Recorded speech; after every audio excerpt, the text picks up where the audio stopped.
Ça fait 4 ans qu'on est séparés, mais j'attends toujours qu'il s'excuse ou qu'il change parce que même en étant séparés, il arrive encore à me faire des crasses, à me faire des plans, mais laisse tomber.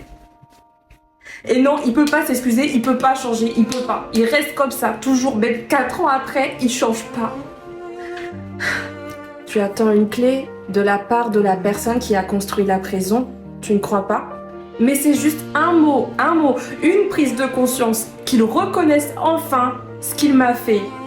Oui, mais s'il ne t'a pas respecté pendant la relation, ni après la rupture, pourquoi il changerait de direction maintenant? Même des années après, pourquoi? Cette personne vibre sur une fréquence où la remise en question n'existe pas.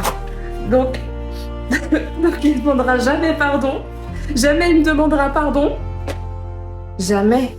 Et tant que tu attends son pardon pour tourner la page, tu lui donnes les clés de ton énergie. Le pardon, c'est toi qui te l'offres. Voilà, j'espère que ça vous a plu. C'est une dure réalité à accepter, mais c'est une libération vibratoire absolue. Ce genre de personne ne change jamais de trajectoire. Attendre qu'il change ou qu'il demande pardon, c'est continuer de nourrir un lien énergétique toxique qui vous vide au quotidien. En radiesthésie, on voit souvent ces fuites d'énergie puisque vous restez connecté à un passé qui n'évoluera jamais.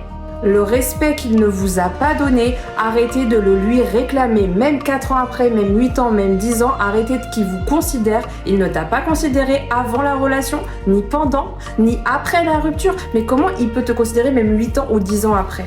Si vous n'attendez rien, c'est là où le plus beau cadeau peut venir vous prendre par surprise. Mais si vous attendez, que vous pensez que les personnes changent, vous vous fourvoyez.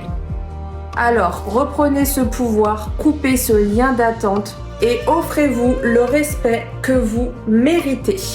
Ta guérison ne dépend pas de son évolution. Moi, c'était Amanima. J'espère que cette vidéo t'aura fait réfléchir. Et oui, je me suis inspirée clairement d'une télé-réalité qui passe actuellement et que j'ai vu passer dans Mes Pour Toi. En étant une femme qui a vécu une relation toxique où j'ai été seule et que j'ai pleuré, je me suis remise en question. J'ai attendu que lui fasse de même et j'ai attendu durant la relation le pardon et qu'il reconnaisse.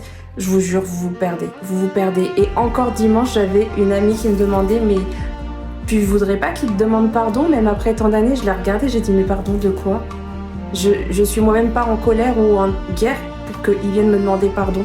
Moi par contre, et là je vous le dis avec beaucoup d'émotion, je me suis pardonnée de m'être bafouée,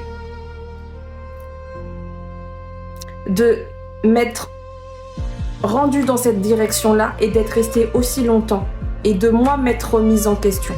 Il faut se remettre en question, n'ayez pas les égos, c'est pas ça que je dis, mais dans des relations toxiques où tout votre entourage vous apprécie comme vous êtes, qu'il n'y a qu'une personne comme vous êtes et qu'il n'y a qu'une personne qui vous déteste et qui vous tourmente la tête pour que vous changiez ou que vous adaptez, que vous fassiez ci, ça et vous parliez pas comme ça et qui vous laisse seul pour aller avec autrui.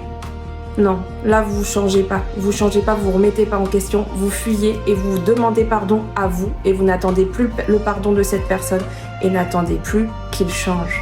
J'espère que ça vous aura aidé. En tout cas, moi j'aurais aimé tomber sur ce genre de vidéo qui est assez parlante. Voilà, je vous fais des bisous, des cœurs, paix et amour sur vous.